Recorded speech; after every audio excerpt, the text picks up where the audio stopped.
पटना के बहुचर्चित रुपये हत्याकांड में पुलिस की जांच पूरी हो चुकी है। पुलिस की तरफ से कल प्रेस कॉन्फ्रेंस कर पूरे मामले में क्या कुछ हुआ था उसे बताया गया है। पटना के एसएसपी उपेंद्र शर्मा ने प्रेस कॉन्फ्रेंस में कहा है कि यह सब कुछ रोड रेज के कारण हुई घटना है और इस प्रकार अब तक जितने कयास लगाए जा रहे थे उसे पुलिस ने सिरे से खारिज करते हुए इस बात पर मुहर लगा दी है कि यह सब कुछ दो अनजान व्यक्ति के बीच हुए सड़क हादसे की वजह से हुआ है, जिसमें एक थे रुपेश और दूसरा था उनका हत्यारा। और इसी हादसा के बाद जो कहासुनी हुई है उसी का बदला लेने के लिए करीब 4 प्रयास के बाद 4 लोग उन्हें मारने में सफल हो गए।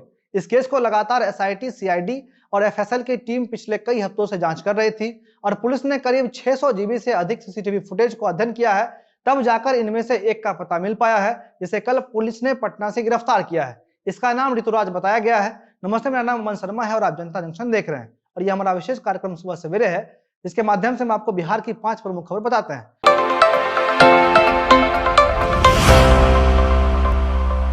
पहली खबर, 12 जनवरी को जब इस घटना को अंजाम दिया गया था उस समय आरोपी ऋतुराज को इस बात का थोड़ा भी अंदाजा नहीं था कि रुपेश सिंह इतना हाई प्रोफाइल आदमी है। गोली मारने के बाद अगले दिन उसे पेपर के माध्यम से इस बात की जानकारी हुई कि रुपेश पटना एयरपोर्ट पर इंडिगो का स्टेशन हेड था। इसके बाद वो पटना से डरकर रांची भाग गया था। पुलिस के मुताबिक ऋतुराज का पटना में कोई आपराधिक रिकॉर्ड नहीं मिला है और पटना पुलिस ने अन्य जिले से पुलिस से बात करके ये पता लगा रही है कि क्या पटना के अलावा अन्य किसी जिले में ऋतुराज के खिलाफ आपराधिक मुकदमा दर्ज है या फिर नहीं, और इस घटना के पहले अन्य किसी घटना में वो जेल गया है या फिर नहीं।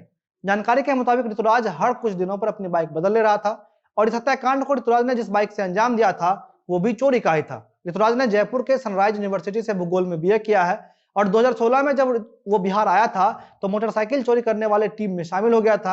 हालांकि ऋतुराज भले ही गाड़ियों की चोरी कर रहा था लेकिन उसका कोई आपराधिक पृष्ठभूमि अभी तक नहीं मिल पाया।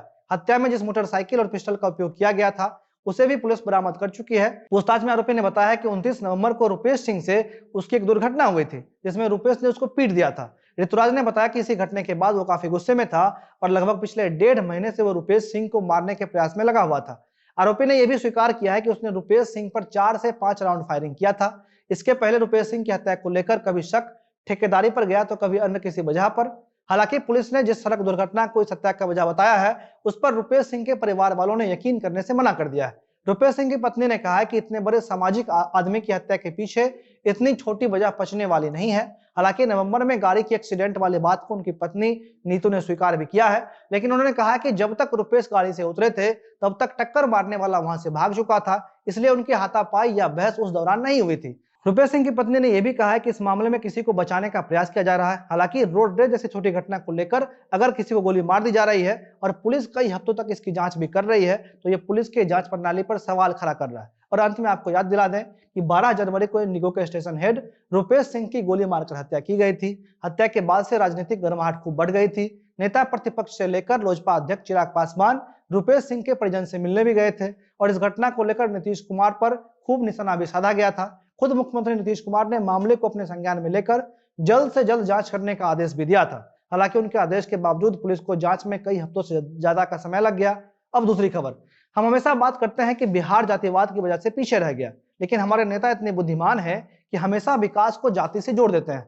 अब बिहार में एक और नए उप मुख्यमंत्री की मांग की जा रही है। आपको जानकर हैरानी होगी कि अब कांग्रेस के नेता बिहार में ब्राह्मण जाति को साध कर अपनी राजनीति को आगे बढ़ाना चाहते हैं। केवल ब्राह्मण ही नहीं बल्कि कांग्रेस नेता का कहना है कि बिहार में 4 उप मुख्यमंत्री होना चाहिए, जिसमें से एक किसी मैथिल ब्राह्मण को उप मुख्यमंत्री बनाया जाए और दूसरा किसी मुसलमान को उप मुख्यमंत्री बनाया जाए। यह सब बात बिहार के पूर्व कद्दावर नेता रहे ललित नारायण मिश्रा के पौत्र ऋषि मिश्रा उनकी 99वीं जयंती के कार्यक्रम में बोल रहे थे।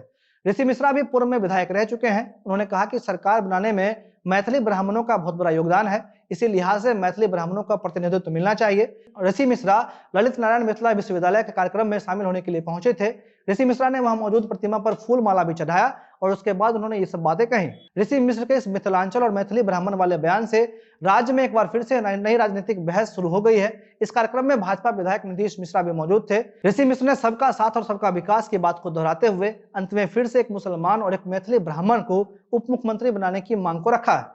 अगर इस बयान पर राजनीतिक बहस की जाए तो काफी लंबी हो सकती है, क्योंकि अगर मिथिलांचल का विकास वाकई में कराना है तो वो किसी भी जाति के नेता को प्रतिनिधित्व देने से हो सकता है, ना कि इसके लिए किसी जाति विशेष को प्रतिनिधित्व करने की जरूरत है।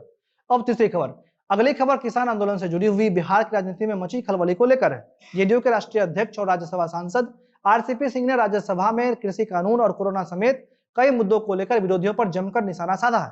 उन्होंने कहा कि भारत के इतिहास में हुए किसान आंदोलन की तुलना अभी के किसान आंदोलन से करना गलत है। कांग्रेस नेता गुलाम नबी आजाद के बयान पर पलटवार करते हुए आरसीपी सिंह ने कहा कि चंपारण आंदोलन में नील की खेती का मुद्दा था, जिसमें जो किसान गन्ना और धान की खेती कर रहे थे उन किसानों को 3 बीघा नील की खेती का उत्पादन करना अनिवार्य था, जिसमें खर्च भी उनको खुद करना पड़ रहा था।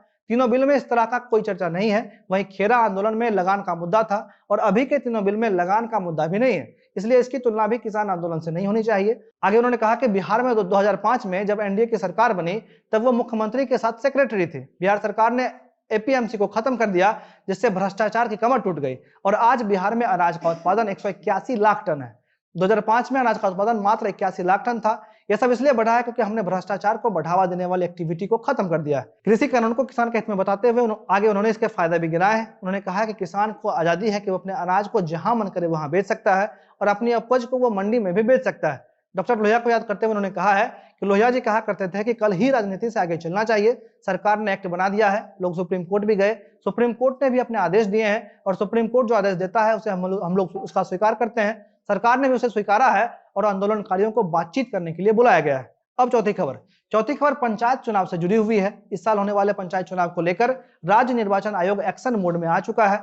राज्य निर्वाचन आयोग ने ग्रामीण विकास विभाग, राजस्व एवं भूमि सुधार विभाग के साथ सामान्य प्रशासन विभाग को पत्र लिखकर ऐसे बीडीओ, सीईओ और एसडीएम को हटाने के लिए कहा है जो बीते 3 साल से एक ही जगह पर पदस्थापित है।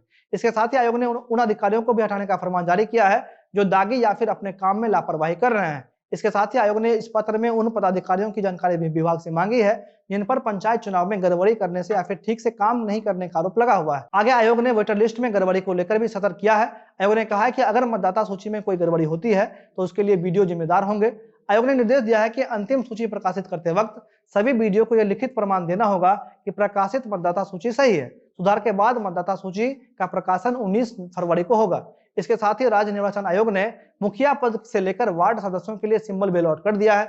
मुखिया के लिए कुल 29 सिंबल को अलॉट किया गया है। वहीं वार्ड सदस्यों के प्रत्याशियों के लिए 5 सिंबल निर्धारित किया गया है। पंचायत समिति के लिए कुल 10 सिंबल भी अलॉट किया गया है। अब अंतिम और 5वीं खबर। 2 दिन पहले आरजेडी के 3 विधायकों ने बिहार के उप मुख्यमंत्री तारकिशोर प्रसाद से मुलाकात की थी, जिसके बाद से यह कयास लगाया जा रहा था कि बहुत जल्द आरजेडी में टूट हो सकती है। आरजेडी के विधायक जब उप मुख्यमंत्री से मिले उसके बाद से महागठबंधन में शामिल अन्य दल भी अपने विधायकों को लेकर सचेत हो गए। इसके पहले नीतीश कुमार ने बसपा के एकमात्र विधायक जमा खान को अपनी पार्टी में शामिल करवा लिया था। कल बिहार कांग्रेस के प्रभारी भक्त चरण दास सासाराम पहुंचे थे। उन्होंने कहा कि पार्टी के हर विधायक और पार्षद पार्टी अध्यक्ष सोनिया गांधी के साथ खड़े हैं। यहाँ उन्होंने पार्टी विधायकों में टूट की आशंका को लेकर कहा है कि जो लोग भी कांग्रेस के विधायकों को तोड़ने की सोच रहे हैं उनकी मंशा पर पूरी तरीके से पानी फिर जाएगा। ये सब बात उन्होंने सासाराम में पार्टी कार्यकर्ताओं को संबोधित करने के बाद पत्रकारों से बातचीत करते वक्त कहा है। उन्होंने मंत्रिमंडल विस्तार में हो रही देरी पर कहा है कि आपसी द्वंद्व की वजह से अब नीतीश कुमार में इतनी क्षमता नहीं रह गई है। उन्होंने कहा कि अब नीतीश कुमार में इतनी शक्ति नहीं है कि वो अपने मन के मंत्रियों को चुनकर सरकार चला सके। बिहार कांग्रेस प्रभारी भक्त चरण दास अगले 3 महीने में प्रदेश के हर जिले का दौरा करेंगे और उसी सिलसिले में वो सासाराम पहुंचे थे। आज इतना ही, धन्यवाद।